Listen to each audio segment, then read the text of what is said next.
No princípio era o Verbo, e o Verbo estava com Deus, e o Verbo era Deus. João, capítulo 1, versículo 1. Qualquer homem de inteligência média, ainda que não instruído nas verdades do cristianismo, chegando a ler esse texto, certamente concluirá que João tensionava ensinar que falar faz parte da natureza de Deus. Ou seja, ele deseja comunicar seus pensamentos aos outros seres inteligentes. E teria plena razão. A palavra verbo é o meio através do qual os pensamentos são expressos.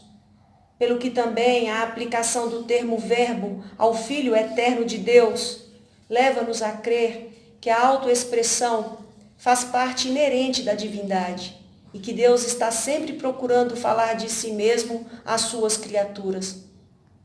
E a Bíblia inteira apoia essa ideia. Deus continua falando, não somente falou, mas continua falando. Por força de sua própria natureza, ele se comunica continuamente, enche o mundo com sua voz. Uma das grandes realidades que temos de levar em conta e com a qual nos vemos a braços é a voz de Deus neste mundo em que vivemos. A hipótese mais simples sobre a formação do universo é a mais certa, e é essa: ele falou e tudo se fez. A razão de ser da lei natural não é outra senão a voz de Deus imanente em sua criação. E essa palavra de Deus que trouxe à existência todos os mundos criados não pode ter sido a Bíblia, porquanto está não fora escrita nem impressa ainda, mas é a expressão da vontade de Deus manifesta na estrutura de todas as coisas. Essa palavra que vem de Deus é o sopro divino que enche o mundo de potencialidade vital. A voz de Deus é a mais poderosa força que há na natureza e, na realidade, a única força que atua na natureza, onde reside toda a energia pelo simples fato de que a palavra de poder foi proferida. A Bíblia é a palavra escrita de Deus. E por haver sido escrita, está confinada e limitada pelas necessidades da tinta, do papel e do couro. A voz de Deus, entretanto, é viva e livre como o próprio Deus. As palavras que eu vos tenho dito são espírito e são vida. João capítulo 6, versículo 36. A vida está encerrada nas palavras proferidas por Deus. A palavra de Deus na Bíblia só tem poder porque corresponde perfeitamente à palavra de Deus no universo. É a voz presente no mundo que dá à palavra escrita todo o seu poder. De outro modo, estaria para sempre adormecida, aprisionada entre as páginas de um livro. Temos uma visão muito pequena e primitiva das coisas quando pensamos em Deus, no ato da criação, a entrar em contato físico com essas coisas e modelar, adaptar e fabricar como se fosse um carpinteiro. A Bíblia ensina uma coisa totalmente diversa. Os céus, por sua palavra, se fizeram, e pelo sopro de sua boca, o exército deles. Pois ele falou, e tudo se fez. Ele ordenou, e tudo passou a existir. Salmos 33, versículos 6 e 9. Pela fé entendemos que foi o universo formado pela palavra de Deus, de maneira que o visível veio a existir das coisas que não aparecem. Hebreus 11, 3. Uma vez mais, convém que nos lembremos de que Deus se refere aqui não à sua palavra escrita, a Bíblia, mas antes à voz da sua palavra.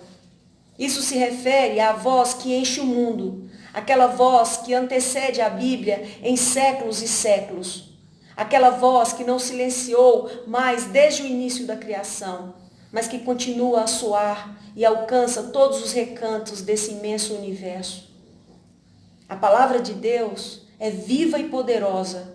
No princípio, ele falou ao nada, e o nada se tornou em alguma coisa. O caos a ouviu e se fez ordem. As trevas a ouviram e se transformaram em luz. E disse Deus, e assim se fez. Essas sentenças gêmeas, como se fossem causa e efeito, ocorrem em todo o relato da criação no livro de Gênesis. O disse explica o assim se fez. Assim se fez é o disse, posto em forma de presente contínuo. Deus está aqui e está sempre falando. Essas verdades são o pano de fundo de todas as demais verdades bíblicas. Sem elas, essas últimas não poderiam ser revelações de forma alguma. Deus não escreveu um livro para enviá-lo através de mensageiros e ser lido à distância por mentes desassistidas. Ele falou um livro e vive em suas palavras proferidas, constantemente afirmando as suas palavras e outorgando-lhes o poder que elas têm, pelo que também persistem através de todos os séculos. Deus soprou sobre o barro e este se transformou em homem. Ele sopra sobre os homens e estes se tornam barro, porque tu és pó e ao pó tornarás. Gênesis 3, versículo 19. Foi a palavra proferida quando da queda, mediante a qual decretou a morte física de todo homem.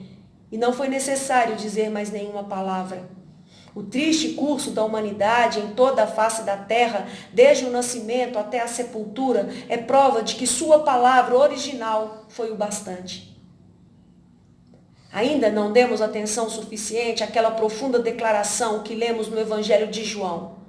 A verdadeira luz que vinda ao mundo ilumina todo homem. João capítulo 1, versículo 9. Pode-se mudar à vontade a pontuação, que a verdade inteira continua ali encerrada. A palavra de Deus afeta o coração de todos os homens, porque é luz para a alma. A luz brilha no coração de todos os homens, e a palavra ali ressoa, e não há como escapar dela. Isso seria uma decorrência lógica do fato de Deus estar vivo e atuante neste mundo. E João afirma que isso realmente acontece.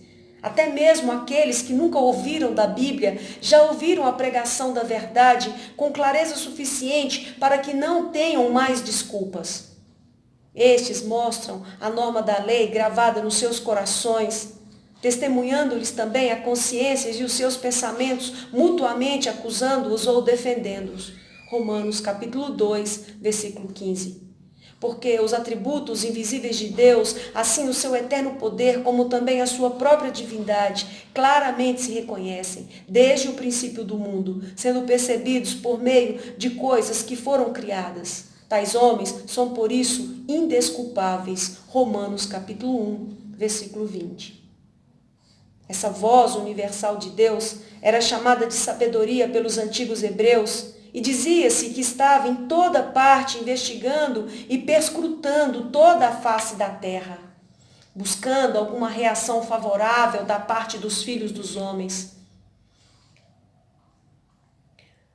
O 8º capítulo do livro de Provérbios começa com as palavras: não clama, porventura, a sabedoria e o entendimento não faz ouvir a sua voz? O escritor sagrado, em seguida, pinta a sabedoria como a bela mulher postada no cume das alturas, junto ao caminho, nas encruzilhadas das veredas. E faz ouvir a sua voz em todos os lugares, de tal maneira que ninguém pode deixar de ouvi-la. A vós outros, ó homens, clamo, e a minha voz se dirige aos filhos dos homens. Então conclama os simples e os nécios para que lhe deem ouvidos. O que a sabedoria de Deus requer é a reação espiritual favorável da parte dos homens, uma resposta que ela sempre tem buscado, mas que raramente tem conseguido. A tragédia é que nosso bem-estar eterno depende de ouvirmos, mas nós temos feito ouvidos moucos. Essa voz universal sempre soou e perturbou os homens, mesmo quando não eram capazes de compreender a origem de seus temores. Quem sabe se essa voz, derramando-se gota a gota no coração dos homens, não é a causa oculta da consciência perturbada e do anseio pela imortalidade confessados por milhões de pessoas desde o início da história? Não há o que temer. Essa voz é um fato e qualquer um pode observar como a humanidade tem reagido em face dela. Quando do céu Deus falou ao Senhor Jesus, muitos homens me ouviram a voz, explicaram-lhe como sendo fenômenos naturais. Diziam ter ouvido um trovão. Esse hábito de apelar às leis naturais para explicar a voz de Deus é a própria raiz da ciência moderna. Nesse universo que vive e respira, há algo misterioso, por demais maravilhoso, por demais tremendo, para que qualquer mente o compreenda. O crente não exige explicações, mas dobra os joelhos e adora, sussurrando: Deus meu. O homem mundano também se inclina, mas não para adorar. Inclina-se para examinar, para pesquisar, para descobrir a causa e o funcionamento das coisas.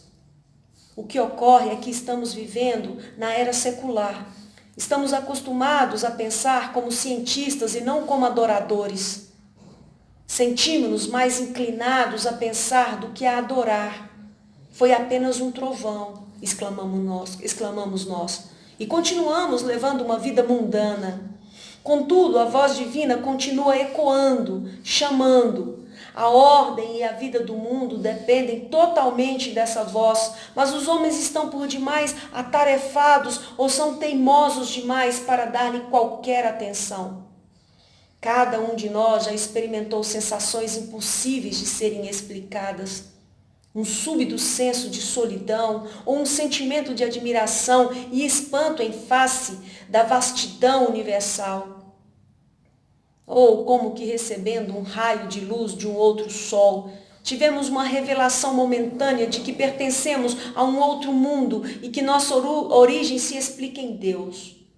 O que então sentimos, ouvimos, talvez tenha sido contrário a tudo quanto nos tem sido ensinado nas escolas, ou esteja em total conflito com nossas crenças e conceitos.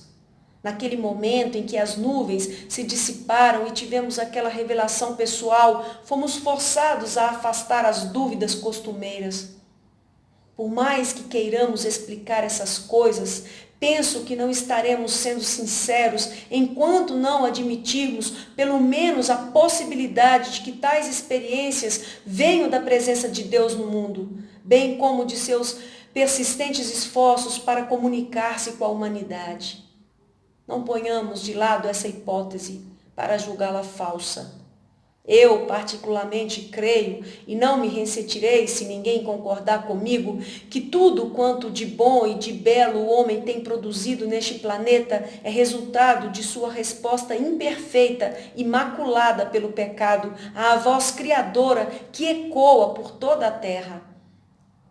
Como explicar os filósofos moralistas que tiveram elevados sonhos de virtude, os pensadores religiosos com suas especulações acerca de Deus e da imortalidade, os poetas e os artistas que da matéria criaram beleza pura e duradoura? Não basta dizer simplesmente, ele foi um gênio, pois quem é um gênio? Não seria possível que um gênio fosse um homem que, importunado por essa voz e força-se e luta freneticamente para atingir um objetivo que ele apenas vagamente entende?